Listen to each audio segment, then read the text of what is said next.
I remember people texting me and saying, like, do you hear what happened to Sydnee? Is it true? Like, I check Facebook and all of a sudden there's all these, like, I love you, Sydnee, RIPs, and I'm like, what? So I tried calling her, she didn't answer. I tried calling her mom didn't answer. And then finally I drove her to her house and she wasn't there. It was horrible. She was the most amazing person that I've ever met. She was never like that person that like put people in a bad mood. She was always trying to put people in a good mood. She was one of the best people I know. Her heart was so big. I've never met anybody with a heart as big as hers. We were working on building a tree house in our backyard, and Sydnee very much wanted to be involved and help out. And you know, I'm up on a ladder trying to shingle the tree house, and I'm a little nervous being up there. And Sydnee climbs up, and she's laying across the roof, nailing shingles, and she didn't have any fear. She helped us build our treehouse roof, and I remember seeing her out our windows in the backyard on top of the roof, putting in nails.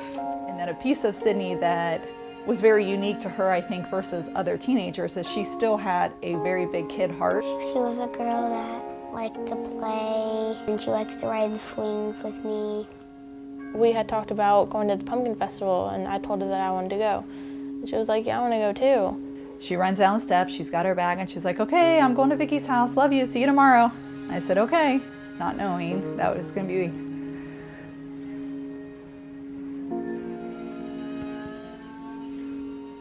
The last time she ever spoke to me.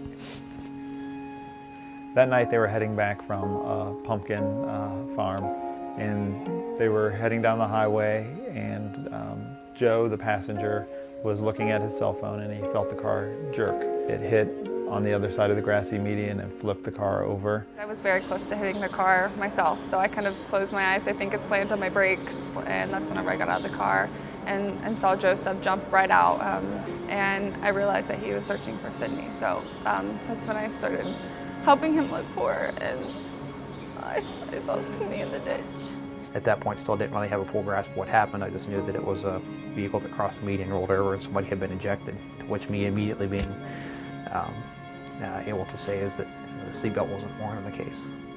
I started calling hospital after hospital until finally they answered and told me that she was there. We were using medications for her blood pressure to keep her heart beating. We were using the ventilator to keep her breathing. We finally made it to the emergency room, and when the highway patrol people showed up and he said she was ejected from the vehicle, she wasn't wearing her seatbelt. I thought, why? Why did she have it on? And then the ER doctor comes in and he's like, she's very, very sick.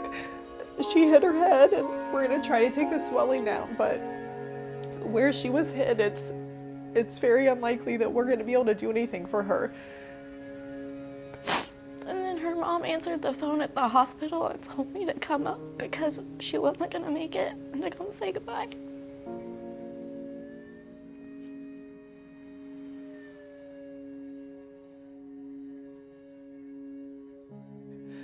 We knew the whole time that we were at the hospital that we were gonna have to have a conversation with our kids and let them know that she's not coming home.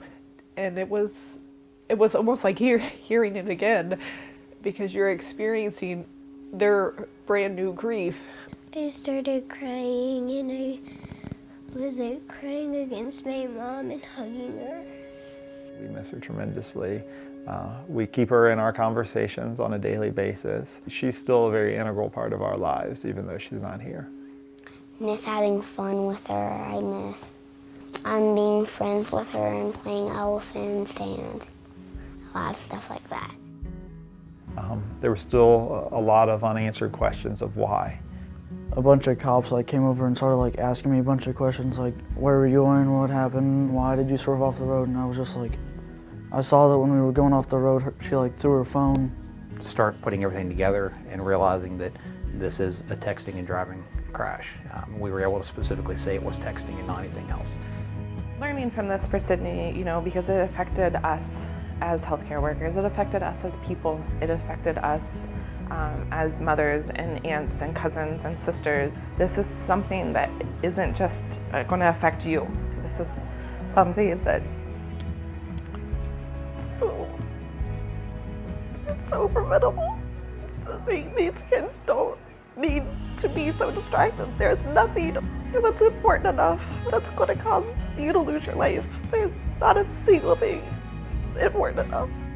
For some reason, she made a bad decision that day. She clearly was touching her phone, and whether it was texting or looking at something on her phone, that caused the accident. And she also made a bad decision not to wear her seatbelt. That's caused her death. This is a perfect example of the people that are impacted by a choice that you make that doesn't seem like a big deal to you. What's the big deal if I don't wear my seatbelt? What's the big deal if I just answer this text really quick? The impact that this type of situation has is exponential. Joe was a front passenger in the car. He was wearing his seatbelt. He walked away from the collision. Vicki was a passenger in the rear seat. She had the lap belt on, but she had the shoulder belt behind her back. I broke my arm, I broke my neck, and I broke my back. For the longest time, I blamed that whole thing on myself. Like, I could have stopped that if I was not on my phone texting my mom. I don't remember the accident. I don't remember what had happened.